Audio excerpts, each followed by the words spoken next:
السلام عليكم ورحمة الله وبركاته. الحمد لله وكفى وسلام على عباده الذين اصطفى أما بعد. عن جندب رضي الله تعالى عنه مرفوعا قال: قال رجل: والله لا يغفر الله لفلان. فقال الله عز وجل: من ذا الذي يتألى علي ألا أغفر لفلان إني قد غفرت له وأحبطت عملك. رواه মুসলিম। প্রিয় উপস্থিতি, বিগত সপ্তাহগুলো নিয়ে আজকে ইনশাআল্লাহ আমরা উসুলুল ঈমান তথা ঈমানের মূলনীতি এ বিষয়ে আমরা ধারাবাহিক আলোচনা করে যাচ্ছি। আজকে আমাদের 18তম ক্লাস বা 18তম পর্ব। ইতিপূর্বে আমরা তাহলে 17টি ক্লাস করেছি। আর যে বিষয়ে আমরা আলোচনা করছি এটি আমাদের কাছে খুব স্পষ্ট। ঈমানের যে মূল বিষয়গুলো রয়েছে, যার মাধ্যমে ঈমানকে স্বচ্ছ রাখা যায়, পরিচ্ছন্ন রাখা যায়, তথা ঈমান নষ্ট হওয়ার সকল কারণ থেকে নিজেকে পরিচ্ছন্ন রাখা যায়, এই বিষয়গুলি নিয়ে আমরা আলোচনা করে যাচ্ছি। মূলত যে বিষয়গুলি আমাদের ইতিপূর্বে আলোচনা হয়েছে, আল্লাহ সুবহানাহু ওয়া তাআলার বিভিন্ন সিফাত বা গুণ নিয়ে আমাদের কথা হয়েছে, যা জানা বা যার জ্ঞান অর্জন করা প্রতিটি মুমিন মুমিনার ঈমানের বড় দাবি। কেননা যতক্ষণ পর্যন্ত আমরা ঈমানের মৌলিক বিষয়গুলোকে স্বচ্ছ না করতে পারব, ততক্ষণ পর্যন্ত আমাদের ঈমানে ভেজাল থেকেই থাকবে। এজন্য ঈমানকে পরিচ্ছন্ন করতে হলে ঈমানের মৌলিক বিষয়গুলো জানতে হবে। যেন সম্মানিত শেখ মুহাম্মদ বিন আব্দুল ওয়াহাব রাহমাতুল্লাহ আলাইহি তিনি কিতাব রচনা করেছেন উসুলুল ঈমান, ঈমানের মৌলিক বিষয়। সেখানে তিনি 142টি হাদিস একত্রিত করেছেন। আমরা যে বিষয়ে ইতিপূর্বেও বলেছি, আজকে আমরা গুরুত্বপূর্ণ একটি হাদিস অতি সংক্ষেপে ব্যাখ্যা সহ বুঝে নেব ইনশাআল্লাহ। আজকের হাদিসের মূল বিষয় হলো আল্লাহর উপর এমন শপথ ব্যবহার করা যে শপথটি অন্যায় শপথ ব্যবহার করা। অথবা হাদিসে আরো আমরা বলতে পারি যে আল্লাহ সুবহানাহু ওয়া তাআলার যে রহমত রয়েছে, দয়া রয়েছে, এই দয়া থেকে কাউকে নিরাশ করা, এমনটি হতে পারে। কোন ব্যক্তিকে আপনি নিরাশ করলেন যে না, আল্লাহ সুবহানাহু ওয়া তাআলা অনুগ্রহ করতে পারেন না, আপনাকে ক্ষমা করতে পারেন না। অথবা আপনি শপথ দিয়ে বললেন, কেমন শপথ? যে আল্লাহর শপথ দিয়ে বলছি আল্লাহ আপনাকে ক্ষমা করবেন না। কেন? আপনি যে অন্যায় করেছেন, যত বড় অন্যায় করেছেন, এটি কি তিনি ক্ষমা করতে পারেন? আর আপনি কি দিয়ে বলেছেন? শপথ ব্যবহার করেছেন। এই বিষয়ে আজকে আমাদের কথা হবে। তাহলে আমরা বিষয়টি স্পষ্ট হতে পেরেছি। এই মর্মে জুনদুব রাদিয়াল্লাহু তাআলা থেকে হাদিসটি বর্ণিত হয়েছে যে একজন ব্যক্তি তিনি শপথ করলেন, ওয়াল্লাহ, আল্লাহর শপথ দিয়ে বলছি, লা ইয়াগফিরুল্লাহু লিফুলানিন, আমি আল্লাহর শপথ দিয়ে বলছি যে আল্লাহ তাআলা অমুক ব্যক্তিকে ক্ষমা করবেন না। কি বলছেন?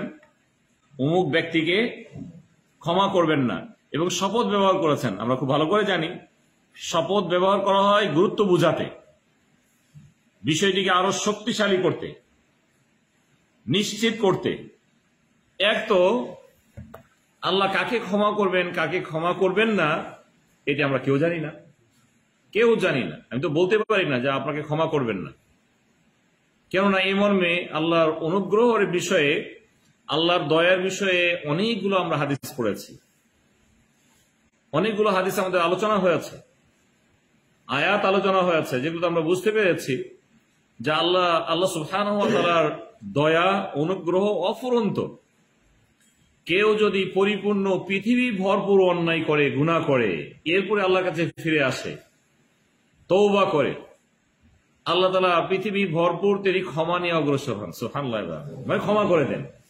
এখন কেউ যদি শপথ ব্যবহার করে, আল্লাহর শপথ দিয়ে বলছি যে আপনাকে আল্লাহ তাআলা ক্ষমা করবেন না, অথবা অমুক ব্যক্তিকে ক্ষমা করবেন না, তাহলে এটি হলো অন্যায় শপথ।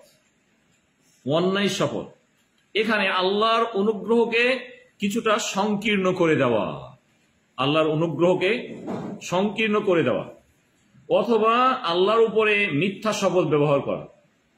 আল্লাহ তো আপনাকে বলেননি যে তাকে ক্ষমা করবেন না করবেন না। যদি ওহী এসে থাকে আপনার কাছে তাহলে আপনি বলতে পারেন, আর ওহী তো সাধারণ মানুষের কাছে আসবে না। তাহলে আপনি কিভাবে বলতে পারেন যে আল্লাহর শপথ দিয়ে বলছি যে আল্লাহ অমুককে ক্ষমা করবেন না, অথবা আপনাকে ক্ষমা করবেন না, বা আমাকে ক্ষমা করবেন না? নাউযুবিল্লাহ মিন যালিক। এগুলো আল্লাহর রহমত থেকে নিরাশ হওয়া, কাউকে নিরাশ করা, আল্লাহর অনুগ্রহ থেকে রহমত থেকে নিরাশ করা, এটি শরীয়ত বিরোধী এবং হারাম কাজ। কেননা কেউ যদি নিজেও নিরাশ হয় আল্লাহর রহমত থেকে, তাহলে এটিও অন্যায়। আল্লাহ সুবহানাহু ওয়া তাআলা নিরাশ না হতে তিনি পরামর্শ দিয়েছেন যে আল্লাহর রহমত থেকে নিরাশ হয় না, বরং আল্লাহ সুবহানাহু ওয়া তাআলা সকল গুনাহ তিনি ক্ষমা করতে পারেন, সকল গুনাহ তিনি ক্ষমা করতে পারেন। এই জন্য তিনি বলছিলেন যে আল্লাহর শপথ দিয়ে বলছি যে আল্লাহ তাআলা অমুক ব্যক্তিকে ক্ষমা করবেন না। ফাকালাল্লাহু আযজা ওয়া জাল, আল্লাহ সুবহানাহু ওয়া তাআলা তার প্রতি উত্তরে তিনি এভাবে বলেন, মান যাল্লাযী ইয়াতাআল্লা আলাইয়া, কে আমার উপরে শপথ ব্যবহার করছে, কে আমার উপর শপথ ব্যবহার করে, আল্লাহ আগফির আলি ফুলান, আমি ওই ব্যক্তিকে ক্ষমা করব না। কে মিথ্যা শপথ করে? বরং ইন্নী কদ গফারতু লাহু, আমি ওই ব্যক্তিকে ক্ষমা করে দিলাম, অনুগ্রহ করে আমি তাকে ক্ষমা করে দিলাম।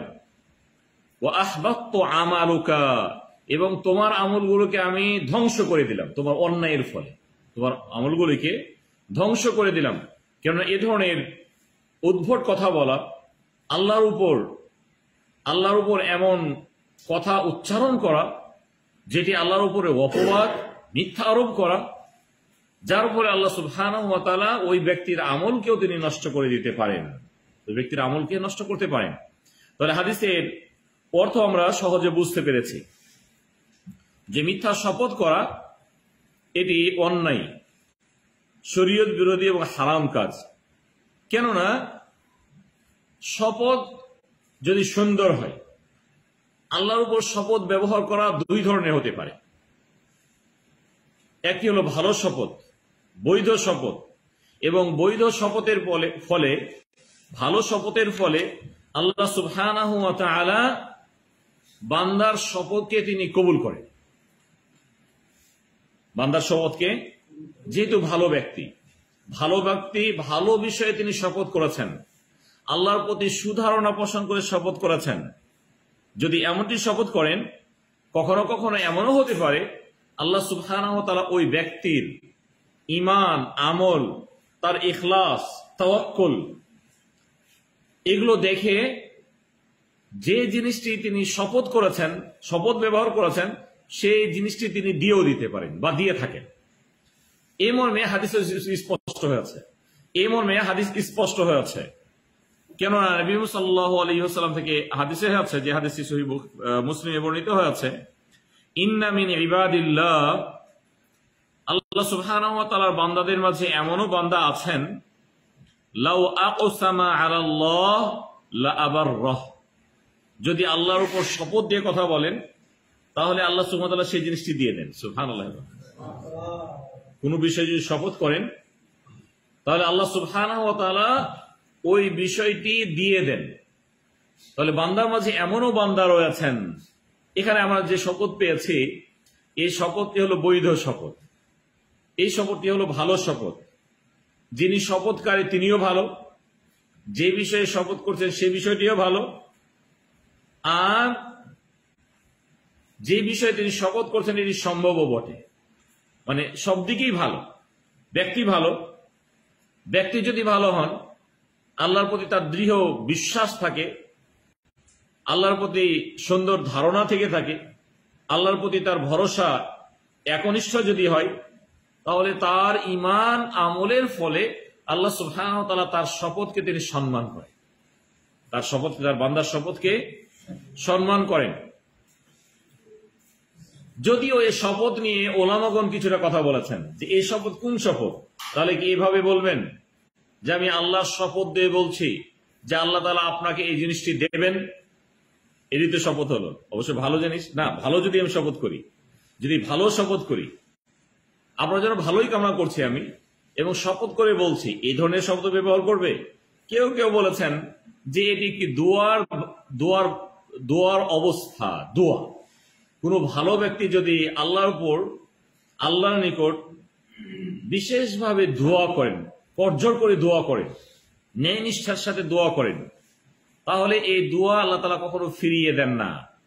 যেটি এই শপথের অর্থ। আল্লাহ নেই বলেছেন, কেউ যদি আল্লাহর উপর শপথ ব্যবহার করে, তার বান্দাদের মাঝে এমনও বান্দা রয়েছেন যার এই শপথকে আল্লাহ সুবহানাহু ওয়া তাআলা তিনি শুনে নেবেন, কবুল করবেন। তিনি যা চেয়েছেন, যে বিষয়ে শপথ করেছেন, সেই বিষয়টি দান করবেন। এখানে কেউ কেউ এটিকে দোয়া হিসেবে বলেছেন, যে কেউ যদি দোয়া করে আল্লাহর উপর পূর্ণ তাওয়াক্কুলের সাথে, বিনয় নম্রতার সাথে, যেইভাবে আল্লাহ সুবহানাহু ওয়া তাআলা দেন তার বান্দাকে, কারণ আল্লাহর কাছে দোয়া করা হলে আল্লাহ তাআলা দান করেন। ওয়াইদা সাআলাকা ইবাদি আন্নী ফাইন্নী করিব।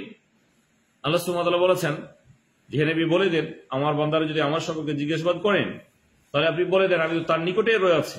উজিবু দাওয়াতাদ দাঈ ইযা দাআন। দোয়াকারী যখন দোয়া করে, আহ্বানকারী যখন আহ্বান করে, যখন যখন বলতে কখন? দিনের আলোতে হতে পারে, রাতের অন্ধকারে হতে পারে, একাকী হতে পারে, মানুষের মাঝে হতে পারে। একনিষ্ঠর সাথে আল্লাহকে ডেকেছেন, বিনয় নম্রতার সাথে ডেকেছেন, আল্লাহর প্রতি সুধারণা পোষণ করে তিনি আল্লাহকে ডেকেছেন, আমল আখলাক তার ঠিক রয়েছে, আল্লাহ তার ঈমানের তাওয়াক্কুলের অবস্থা দেখে আল্লাহ সুবহানাহু ওয়া তাআলা সেটি তাকে দান করে, এবং এটি তিনি ভালো জানেন যে এটি তার জন্য কল্যাণকর। কেননা আল্লাহ সুবহানাহু ওয়া তাআলা সেটি আমাদেরকে দেন যাতে আমাদের কল্যাণ রয়েছে। অনেক সময় আমরা দোয়া করেছি, যে জিনিসটি চেয়েছি তাতে কল্যাণ ছিল না, আল্লাহ সুবহানাহু ওয়া তাআলা সেটি আমাকে দেননি। এটি আপনাকে জানতে হবে। তবে দোয়া করেছেন, দোয়ার যে ফল কিন্তু আপনি পেয়ে গেছেন। দোয়া করলেই দোয়া কবুল হয়ে যায়। বান্দা যদি দোয়া করে, দোয়াটি একটি ইবাদত, দোয়াটি একটি ইবাদত। যদি রিয়া মুক্ত হয়, মানুষকে দেখানো মুক্ত যদি হয়, মানুষকে শোনানো থেকে যদি বিরত থাকা হয়, একনিষ্ঠভাবে যদি দোয়া করা হয়, তাহলে ইবাদত করেছি, আর ইবাদত তো কবুলই হয়, ইবাদত কবুল হয়।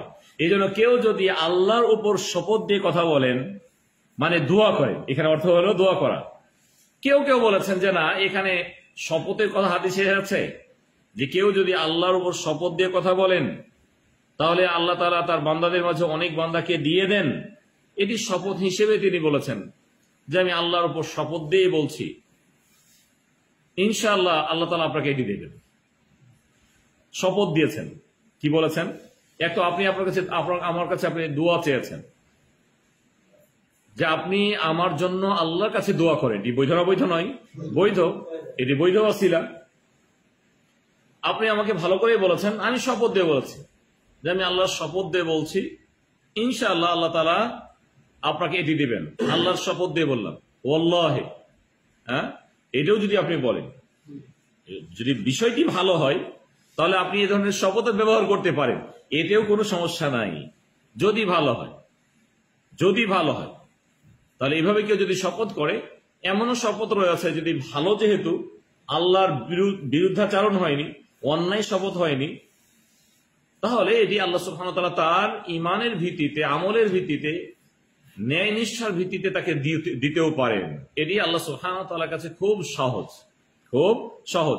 তাহলে এখানে আমরা স্পষ্ট হতে পেরেছি, যেহেতু হাদিসের শপথ শব্দ ব্যবহার হয়েছে, যে কেউ যদি কোনো ব্যক্তিকে উদ্দেশ্য করে শপথ করে, যে আল্লাহর শপথ দিয়ে বলছি, আল্লাহ তাআলা ওই ব্যক্তিকে ক্ষমা করবেন না, এই ক্ষমা করবেন না বলাটি, এটি আল্লাহর শানে মানানসই নয়।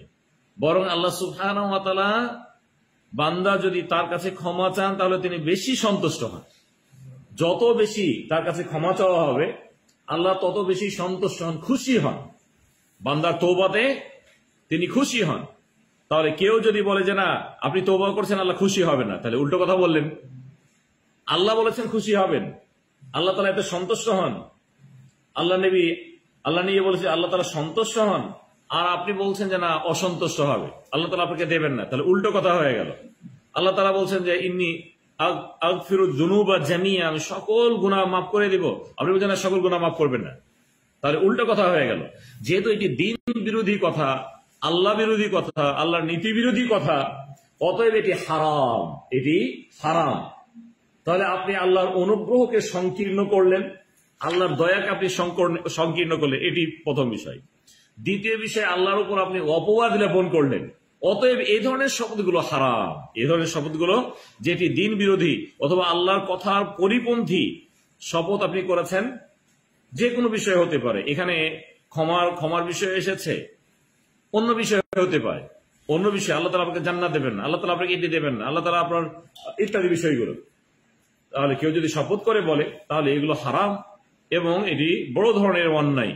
এই জন্য এখানে হাতে আমরা স্পষ্ট হতে পেরেছি, বরং আল্লাহ সুবহানাহু ওয়া তাআলা ওই ব্যক্তির শপথের পরিণামে, যে মিথ্যা শপথ করেছিল, অন্যায় শপথ করেছিল, আল্লাহ সুবহানাহু ওয়া তাআলা বলছে তুমি শপথ করার কে? বরং তুমি বলেছো যে আল্লাহ তাআলা তাকে ক্ষমা করবে না, আমি তাকে ক্ষমা করে দিলাম, তোমার আমলগুলো আমি নষ্ট করে দিলাম, তোমার আমলগুলি আমি নষ্ট করে দিলাম, কেননা তুমি অন্যায় কথা বলেছো, আল্লাহর উপর মিথ্যা অপবাদ দিয়েছ।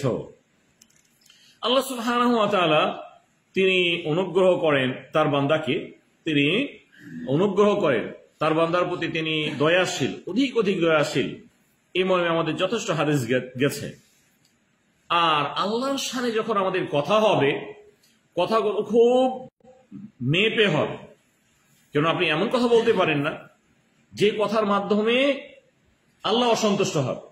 আল্লাহর অসন্তুষ্ট জনক কথা বলা এটি শরীয়ত বিরোধী এবং হারাম কাজ, শরীয়ত বিরোধী এবং হারাম কাজ। এমন আপনি কথা বলেছেন যাতে আল্লাহ তাআলা অসন্তুষ্ট হবেন, এই অসন্তুষ্ট হওয়াটি আপনার জাহান্নামে যাওয়ার একটি বড় কারণ হতে পারে। কেননা নবী সাল্লাল্লাহু আলাইহি ওয়াসাল্লাম হাদিস বর্ণনা করেছেন যে এমনও মানুষ হবে তার মুখকে সে কন্ট্রোল করবে না, জবান কন্ট্রোল করবে না, এমন এমন কথা বলে দেবে, এই কথার পরিণামে আল্লাহ সুবহানাহু ওয়া তাআলা তাকে জাহান্নামে দেবেন, জাহান্নামে, তার মুখের ভরে তাকে জাহান্নামে দেবেন। সাহাবী জিজ্ঞেস করছিলেন যখন আল্লাহ নবী হাদিস বর্ণনা করেন, ওয়াহাল ইয়াকুব্বুন নাসা আলা উজুহিহিম ফিন্নার আও আলা মানাখিরিহিম ইল্লা হাসাইদু আলসিনাতিহিম, যে এমন কি হবে যে মানুষকে আল্লাহ সুবহানাহু ওয়া তাআলা তার মুখের ভরে জাহান্নামে তিনি ফেলে দেবেন। আর এটি এই অবস্থা হবে, তার এই কঠিন অবস্থা হবে, ইল্লা হাসাইদু আলসিনাতিহিম, তাদের জবানকে সুন্দরভাবে ব্যবহার না করার ফলে, অন্যায় কথা বলার ফলে। এই জন্য এমন এমন কথা হতে পারে, একটি ছোট কথা যেটি আপনার কাছে ছোট, এটি আল্লাহর অসন্তুষ্টির বড় একটি কারণ। কথাটি আপনি ছোট বলেছেন, আপনার কাছে ছোট, কিন্তু এই কথার মান, এই কথার ভারত্ব অনেক অনেক বেশি, অনেক অনেক বেশি। এই ধরনের কথাগুলো কখনো দিন বিরোধী কথা হতে পারে, আল্লাহর শরীয়ত নিয়ে কথা হতে পারে, শরীয়ত নিয়ে কথা হতে পারে, মিথ্যা অপবাদ হতে পারে, আল্লাহর বিরুদ্ধে মিথ্যা শপথ হতে পারে। এগুলো সবগুলোই অন্যায়। আপনি তো খুব ছোট দেখেছেন, অনেক সময় হাসি মজা করতে যে ভাই কয়জন, আরে নামাজ পড়ে কয়জন বড় লোক হয়েছে ভাই, এই কথা বলে দিয়েছেন আপনি, এবং আপনি অন্তর থেকে কথা বলেছেন। কথার মান কিন্তু এত ছোট নয়, এত ছোট নয়। আপনি তিরস্কার করেছেন দাড়ি নিয়ে, ছোট নয়। তিরস্কার করেছেন আপনি, ছোট বিষয় নয়। আপনি এমন কথা বলেছেন আল্লাহর বিরুদ্ধে, আপনি খুব সহজে বলেছেন আল্লাহ সবার হাতগুলো দেখে, আমার হাতটি দেখে না ভাই, দোয়া করি, কই অনেক দোয়া করেছি, আল্লাহ তাআলা আমার হাত দেখে না। আপনি খুব ইজিতে এটা বলেছেন, সহজে বলেছেন, সহজে বলেছেন, কিন্তু কথাটি তো এত সহজ নয়। আপনি আল্লাহর উপর মিথ্যা আরোপ করে বসেছেন, মিথ্যা আরোপ করে বসেছেন। আল্লাহ সুবহানাহু ওয়া তাআলা তার সকল বান্দাকে তিনি অনুগ্রহ করেন, দয়া করেন। আপনি এই দয়াকে অস্বীকার করলেন যে না, আল্লাহ তো আমার প্রতি দয়া করেন, আমাকে দেখেন না, নাউযুবিল্লাহ মিন যালিক। কেননা তিনি আল্লাহর প্রতি সুধারণা পোষণ করতে পারেননি, বরং দোয়া করলে আল্লাহ সুবহানাহু ওয়া তাআলা দেন।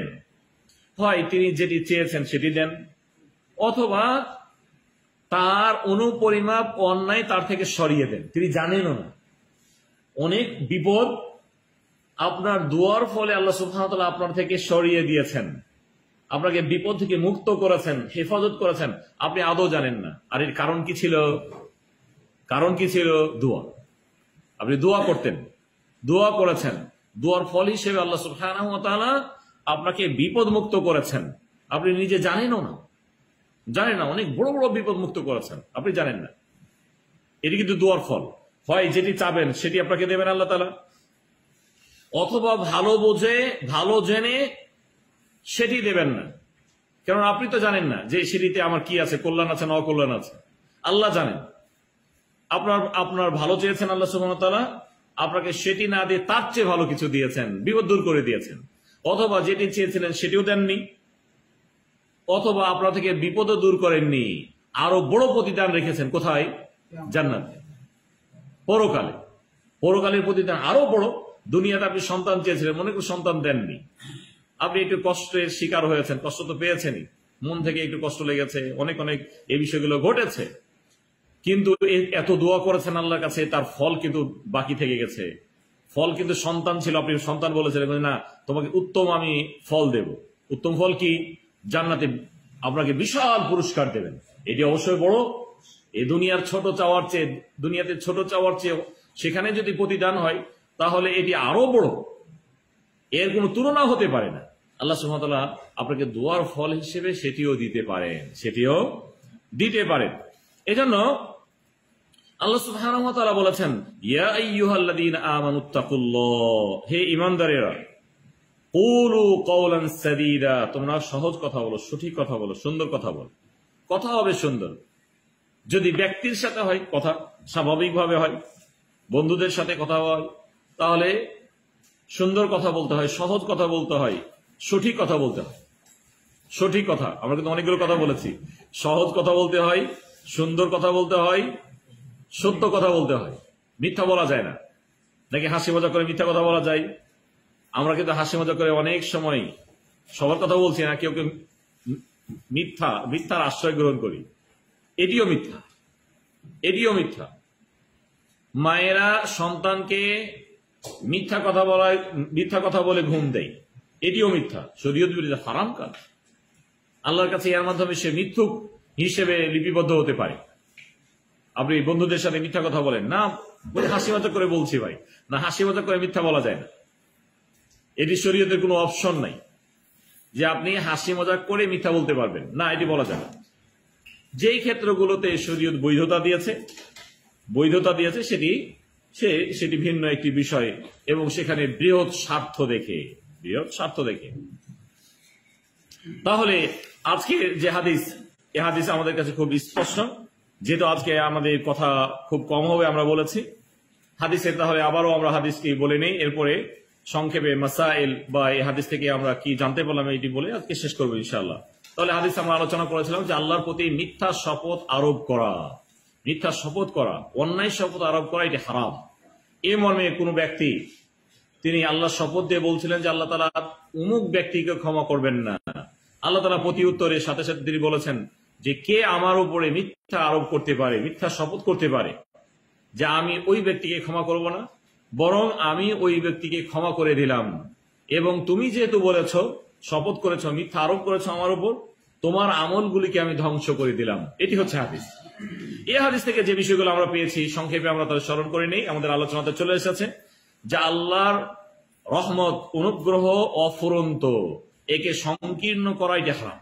সংকীর্ণ করা কোনো অবস্থাতে সংকীর্ণ করতে পারি না। কাউকে নিরাশ করা, এখানে নিরাশ করা হয়েছে আল্লাহর রহমত থেকে নিজে নিরাশ হওয়া অথবা অন্যকে নিরাশ করা, এটিও হারাম, শরীয়ত বিরোধী কথা। কোনো অবস্থাতে আমি যেমন নিজে নিরাশ হতে পারি না, অন্য কাউকে আমরা নিরাশও করতে পারি না। তৃতীয় বা চতুর্থ পয়েন্টে আমরা কথা বলতে পারি, আল্লাহর উপর মিথ্যা শপথ আরোপ করা, অন্যায় শপথ আরোপ করা, এটিও হারাম। তবে প্রয়োজনবশত কখনো শপথ যদি সত্য হয়, আল্লাহর উপরে শপথ যদি সত্য হয়, ভালো বিষয়ে হয়, সওয়াবের বিষয়ে হয়, তাহলে এ ধরনের শপথগুলো আল্লাহ তাআলা তার বান্দার পক্ষ থেকে কবুল করেন। এ ধরনের শপথ ব্যবহার করা বৈধ।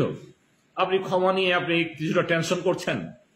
এখন আমি বলে দিলাম, অথবা আপনি আমার ক্ষেত্রেই বললেন যে আল্লাহর শপথ দিয়ে বলছি ইনশাআল্লাহ আপনাকে আল্লাহ তাআলা ক্ষমা করবেন, যে আল্লাহর শপথ দিয়েছি যে ক্ষমা করবেন।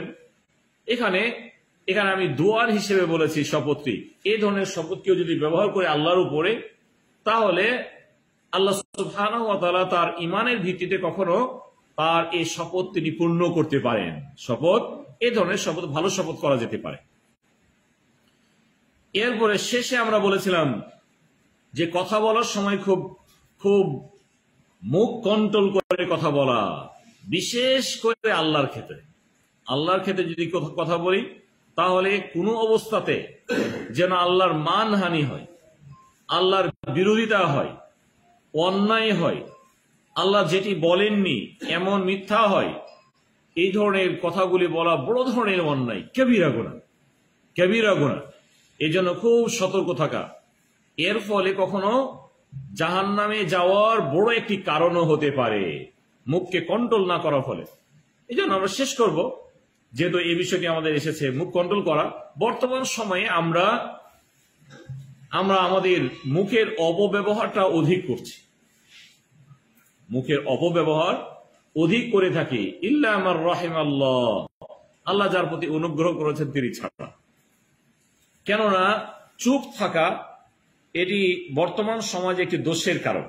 যদি আপনি নীরব থাকেন, তাহলে অনেকে বলে যে ও কথা বলতে জানে না, কথা বলতে জানে, মানে দোষারোপ করে, হ্যাঁ, কথা বলতে জানে না, ও মানানসই না, ইত্যাদি কথাগুলো। অথচ তিনি তার নিজেকে কন্ট্রোল করেন। কন্ট্রোল করাটি এটি ইবাদত। মান কানা ইউমিনু বিল্লাহি ওয়াল ইয়াউমিল আখির ফালিয়াকুল খায়রান আও লিয়াসমুত। আল্লাহ নবী বলেছেন, যে ব্যক্তি আল্লাহ এবং পরকালের প্রতি বিশ্বাসী, সে যেন ভালো কথা বলে।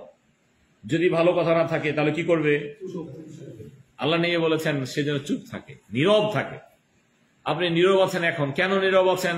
ওই যে আমার এই ধরনের কোনো ভালো কথা নাই, এখন অনর্থক কথা বলতে চাচ্ছি না, অনর্থক হাসি মজাকও করতে চাচ্ছি না, আর রাজাদের নীতি নিয়েও কথা বলতে চাচ্ছি না, ওটা তো ওদের নীতি, আমার তো কোনো পেটে ভাত হবে না রাজাদের নীতি নিয়ে কথা বলা, অনর্থক কথাগুলো। অতএব আমি নীরব আছি।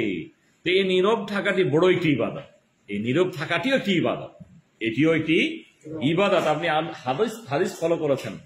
এই জন্য কথা, এর অর্থ আবার এই নয় যে তাহলে আমরা পরস্পরের মাঝে হাসি মজা করতে পারবো না। হ্যাঁ, হাসি মজা করতে পারবো, তার নীতিমালা আছে। আমরা কিন্তু নীতিমালাগুলো আজকে আলোচনা বলেও দিয়েছি।